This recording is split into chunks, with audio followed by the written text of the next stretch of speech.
My people, this move by Burkina Faso is clear. They are saying their culture and values come first before anything else.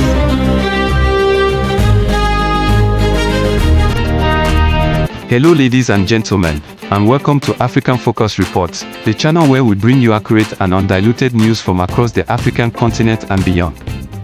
On September 2nd, history was made in Burkina Faso as the nation officially criminalized homosexuality, a landmark decision that has sparked intense debate both at home and abroad.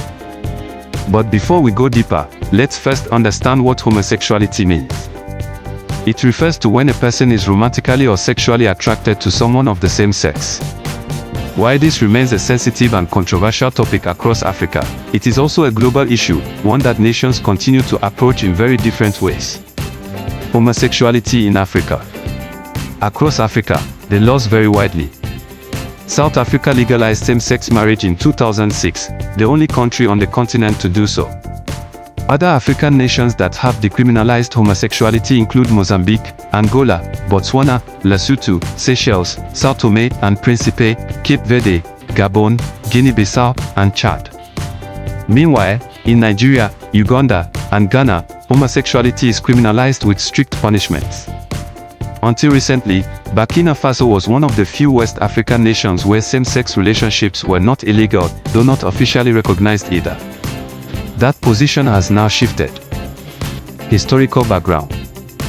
Burkina Faso, formerly known as Upper Volta, has long been seen as a socially conservative country, influenced by both Islamic and Christian traditions.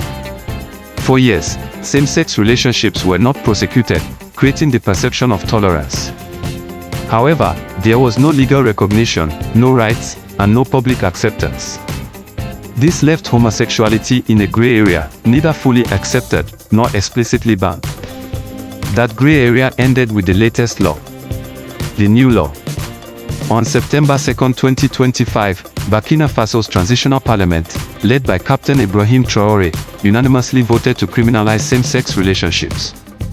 The law includes 2 to 5 years in prison, heavy financial fines, deportation for foreign nationals. The Justice Ministry confirmed that the law will be fully enforced, marking a sharp policy shift for the country. My people, this move by Burkina Faso is clear. They are saying their culture and values come first before anything else. In Africa, traditions still speak louder than outside pressures.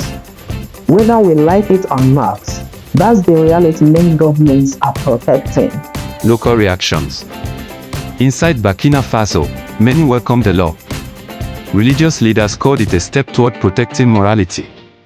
Community elders praised it as a way to prevent foreign influence from eroding culture. At the same time, some younger citizens worried the law could fuel division, fear, and violence against minority groups. But those voices remain small compared to the strong cultural push behind the law. Supporters call this law a defense of culture, while outsiders call it a violation of rights. But let's be honest, every society has the right to guard its own values. For Africans, culture and morality are not things we easily compromise. That's why many people are standing with this decision. International reactions.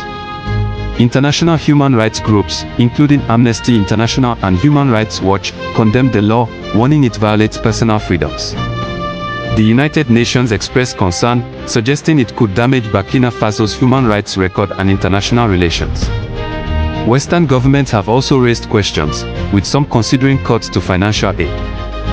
But Burkina Faso's leadership insists that culture cannot be dictated from outside. Regional comparisons. Burkina Faso's decision fits into a wider African trend. In Uganda, a 2023 anti-LGBTQ law drew global outrage for its severe penalties. In Nigeria, same-sex marriage is illegal and offenders face up to 14 years in prison. Ghana has also debated similar laws in parliament. Meanwhile, in South Africa, LGBTQ rights are not just legal but constitutionally protected, making it one of the most progressive countries on the continent. This sharp divide shows Africa's ongoing struggle between preserving cultural sovereignty and aligning with global human rights standards.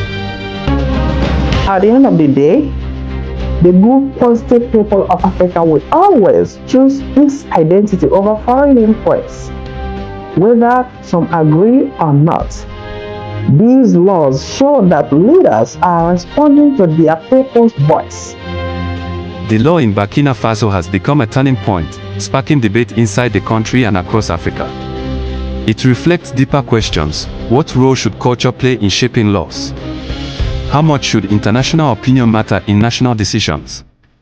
For Burkina Faso, the answer is clear: culture and tradition remain at the center of governance.